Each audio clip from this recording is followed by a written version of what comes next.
Welcome to Tenor Tech, where I solve the problems you didn't even know you had. You start by confirming safety and removing obstacles. Secure the work zone and wear PPE.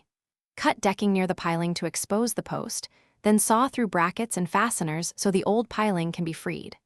Once done, use a pry bar and rigging to pull the loosened piling slightly out. This allows you to inspect the base. Make sure to note exact length and diameter for the replacement post so the new piling fits and meets load needs.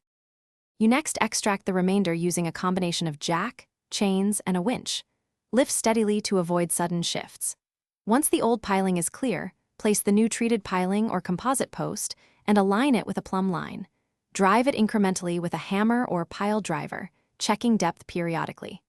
Make sure to pack gravel or concrete around the base if required, and brace the piling while fasteners cure so it stays true and takes load evenly.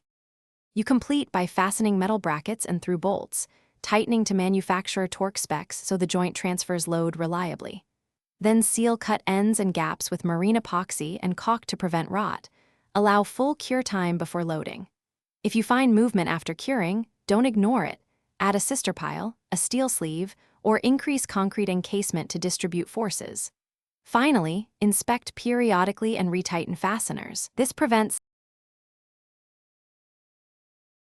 Thanks for watching. Subscribe to keep your life in tune.